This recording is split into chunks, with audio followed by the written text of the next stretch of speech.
আসসালামু আলাইকুম বন্ধুরা, সবাই কেমন আছেন? আশা করছি ভালো আছেন। দৈনন্দিন জীবনে কিন্তু আমাদের বিভিন্ন ধরনের হিসাব নিকাশ করতে হয়, কিন্তু আমাদের জীবনটাই হচ্ছে একটা হিসাব। আপনি কতদিন থেকে কতদিন বাঁচবেন, প্রত্যেকটা এই যে সময় গণনা করেন বা এই সময়টা আমরা বাঁচতে পারি, এটা হচ্ছে ভবিষ্যতের ব্যাপার। তারপরে আমরা 60-70 বছর আমাদের অ্যাভারেজ যে একটা আয়ুষ্কাল, আমরা সবসময় হিসাবের মধ্যেই থাকি।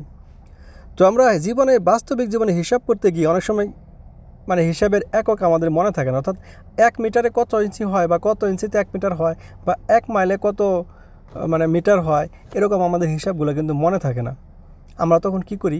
কম্পিউটার বা ক্যালকুলেটর বা বিভিন্নভাবে হিসাব কষে বের করি। কিন্তু আপনার যে স্মার্টফোনে একটা সাধারণ একটা ক্যালকুলেটরের অ্যাপস থাকে, ছোটো একটা অ্যাপস, এই অ্যাপসের মাধ্যমে কিন্তু আপনি বের করতে পারেন আপনার এই ইউনিটের এককগুলো, অর্থাৎ কত মিটারে কত সেন্টি বা কত ইঞ্চি, এগুলো সব কিছু আপনারা বের করতে পারেন।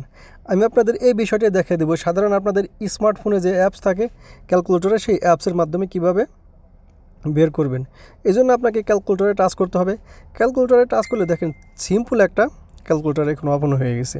আপনারা এখান থেকে যোগ, বিয়োগ, ভাগ যাই করেন না কেন করতে পারবেন। যোগ, ভাগ, গুণ, বিয়োগ, যোগ করতে পারবেন। কিন্তু এই ক্যালকুলেটরের মধ্যে আরও কিছু বিষয় আছে। যেমন এখানে দেখেন একটা বিষয়, এখানে একটা ঘড়ির মতো চিহ্ন আছে। এটা কি আপনি জানেন? এখানে একটু টাচ করেন, দেখেন কি জাদু। টাচ করলাম, এখানে আপনি পূর্ববর্তী যত হিসাব করেছেন সব হিসাব এখানে জমা থাকবে। আপনার মোবাইল দিয়ে যদি ক্যালকুলেটরে কোনো কিছু ব্যবহার করেন, আগে যে হিসাবগুলো করেছেন এখানে জমা থাকবে।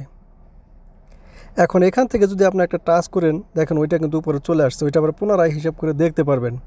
এটা হচ্ছে যতক্ষণ পর্যন্ত না আপনি যেখান থেকে ক্লিয়ার হিস্টোরি করে দেবেন, ততক্ষণ পর্যন্ত আপনার এই হিসাবগুলো থেকে যাবে। তো আমি ব্যাকে গেলাম। ব্যাকে যাওয়ার পরে দেখেন এইটা আমি কেটে দিলাম। কেটে দেওয়ার পরে আরেকটা বিষয় দেখেন, এখানে একটা স্কেল আছে। স্কেলটায় টাচ করেন। টাচ করলে দেখেন এখানে অনেকগুলা একক চলে আসছে, অর্থাৎ অনেকগুলা জিনিস চলে আসছে, যেগুলা এরিয়া, কত স্কোয়ার মিটারে কত সেন্টিমিটার স্কোয়ার, এগুলা দৈর্ঘ্য কত, টেম্পারেচার, ভলিউম, বিভিন্ন ধরনের একক আসছে। আমি জাস্ট সিম্পল আপনাদের একটা দেখিয়ে দিচ্ছি, আপনারা পরবর্তীতে করে নেবেন। যেমন আমি লেন্থ, যখন লেন্থে টাচ করবেন,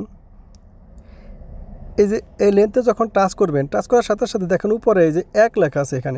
এখানে যদি 1 না থেকে আপনি ধরুন 120 ইঞ্চি না, যেহেতু আমি এখানে যেহেতু ইঞ্চি আছে, আমি ইঞ্চি রাখবো না, এখানে আমি একক মিটার করে দেবো। দেখেন এখানে যখন টাচ করবেন, মিটার একক কেমনে বানাবেন, এই দেখেন এখানে যে লেখা আছে ইঞ্চেস, এখানে অ্যারোতে টাচ করবেন, তাহলে এখানে মিটারের বা বিভিন্ন ধরনের একক আসবে। এখান থেকে আপনি একক, যে কোনো একক আপনার লাগে সেটা আমি মিটার সিলেক্ট করে দিচ্ছি। তো আমি মিটার সিলেক্ট করে দিলাম, তার মানে হচ্ছে 120 মিটার। অথবা আমি ছোটো করে আপনাদের দেখিয়ে দিই যে 1 মিটারে কত ইঞ্চি, সেটা আমি আপনাদের দেখিয়ে দেবো এখন। যেমন 1 মিটার, আর এখানে আছে কত সেন্টিমিটার। এখানে 1 মিটারে 100 সেন্টিমিটার জানলাম, কিন্তু 1 মিটারে কত ইঞ্চি সেটা জানার জন্য প্রথমে আপনাকে এখানকার এককটা চেঞ্জ করতে হবে, অর্থাৎ ইঞ্চিতে নিয়ে আসতে হবে। এই যে ইঞ্চি, আমি ইঞ্চিতে সিলেক্ট করে নিলাম। অর্থাৎ আপনার 1 মিটারে হচ্ছে 39.37 ইঞ্চি। আবার আপনি যদি এই 1-এর জায়গায় এখানে আপনি 10 দেন বা 25 দেন, আমাদের হিসাব করতে হবে না। যখন টাচ করবেন, একক 2টা সেট করে দিবেন, কত মিটারে কত ইঞ্চি এরকম সেট করে দিবেন। এখানে শুধু সংখ্যাটা লিখবেন, অটোমেটিক্যালি এখানে আপনারা অ্যান্সারটা পেয়ে যাবেন। এটা হচ্ছে দৈর্ঘ্যের ক্ষেত্রে। আপনারা যদি ক্ষেত্রফলের ক্ষেত্রেও দেখেন, এই যে এরিয়া কত স্কোয়ার মিটারে কত স্কোয়ার মিটার, এরকম দেবেন। অথবা টেম্পারেচার আছে, এখানে ভলিউম আছে, মাস আছে, তারপর ডাটা আছে, স্পিড আছে, টাইম আছে। যেমন টাইম, এখানে যদি আমরা দেই 100 সেকেন্ড, 100 সেকেন্ডে কত মিনিট হবে, আমি এখানে মিনিট দিয়ে দিলাম। দেখেন 1.666 মিনিট।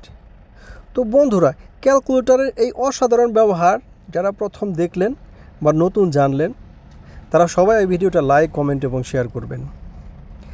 তবে ক্যালকুলেটর আরেকটা বিষয় হচ্ছে এখানে, যেমন এখানে একটা বিষয়, এই যে এখানে এইটা সাধারণত যারা সায়েন্টিফিক কাজ করেন, অর্থাৎ তখন সায়েন্টিফিক কাজ করার জন্য এটা লাগে। যেমন tan 30 যোগ sin 30, অর্থাৎ tan 30 মাইনাস sin 30, এরকম যে আমরা করি, বা বিভিন্ন ধরনের ক্যালকুলাস সমাধান অর্থাৎ গাণিতিক বিষয়গুলো এটা দিয়ে করা হয়।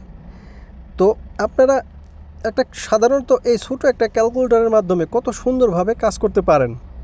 আসলে যদি আপনারা না জানেন তাহলে বিশ্বাস করা কঠিন। তো বন্ধুরা, ক্যালকুলেটরের এই সমস্ত টিপসগুলো যারা প্রথম জানলেন, অবশ্যই ভিডিওটা লাইক, কমেন্ট এবং শেয়ার করবেন। দেখা হবে পরবর্তী কোনো ভিডিওতে। ততক্ষণ পর্যন্ত ভালো থাকবেন। আল্লাহ হাফেজ।